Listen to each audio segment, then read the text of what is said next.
So today we're going to discuss the anatomical structures of the crown. I'm going to make two videos, one with crown elevations and the other with crown depressions. In this video, we're going to do the crown elevations. Let's start with cusps. Cusps are the elevated and pointed projections which are variable in size and shape. They form the bulk of the occlusal surfaces of posterior teeth and the incisal portion of the canine crowns. They are absent in the incisors. Here I have a mandibular first molar, and as you can see, this is an elevated and pointed projection. So this is a cusp. This as well is an elevated and pointed projection. So this is a cusp. This one as well, this as well, and this one as well. Tubercles are rounded or pointed projections. They're variable in size and shape. They're smaller than cusps and are also known as mini cusps. They're located on the lingual surface of maxillary anterior teeth. Cingulum is a large rounded eminence. It is located on the lingual surface of all permanent and deciduous anterior teeth. It encompasses the entire cervical third of the lingual surface. So here I have a maxillary canine, and on the lingual surface you can see this eminence. This is the cingulum. This is a mandibular central incisor, and here again you can see on the lingual surface, this is the cingulum. Ridges are linear and convex elevations. They are named according to their location. Let's first talk about marginal ridges. Marginal ridges are located on the mesial and distal ends of the occlusal surface of posterior teeth and mesial and distal margins on the lingual surface of anterior teeth. Here on the maxillary central incisor, you can see on the lingual surface, these elevations are the marginal ridges.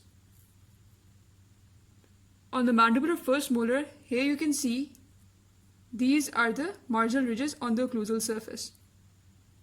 Triangular ridges descend from the tips of cusps of posterior teeth toward the central area of the occlusal surface, and transverse ridges are the combination of two triangular ridges which transversely cross the occlusal surface on a posterior tooth to merge with each other, one from a buccal cusp and the other from a lingual cusp. So you can see in this mandibular first molar, this is a cusp, and you can see that the triangular ridge is basically descending from the cusp toward the center area. So this elevation, which is somewhat triangular in shape, as you can see here, is called the triangular ridge. In this mandibular second molar, here as well you can see that this is a triangular ridge and this as well is a triangular ridge, and together they're forming the transverse ridge. Oblique ridge is a special type of transverse ridge. It is present in most maxillary molars of both dentitions. It crosses the occlusal surface in an oblique direction, from distobuccal to mesiolingual cusps. So here I have a maxillary first molar, and this is a mesial cusp and this is a distal cusp. Here you can see this is a triangular ridge and this as well is a triangular ridge, and they both are joining together to form the oblique ridge. Here you can see this is the oblique ridge. Each cusp has four cusp ridges, which are mesial, distal, facial, and lingual ridges. They vary in size, shape, and sharpness. The cusp ridge, which extends towards the central position of the occlusal surface, is also a triangular ridge. Here I have the maxillary second molar. This is the mesial side and this is the distal side. This is a cusp. So the ridge formed on the mesial side is the mesial ridge. The one formed on the distal side is the distal ridge. The one formed on the facial surface is the facial ridge. And the one formed on the lingual surface is the lingual ridge. So you can clearly see that the lingual ridge is basically the triangular ridge. So now we know why the lingual ridge is called the triangular ridge.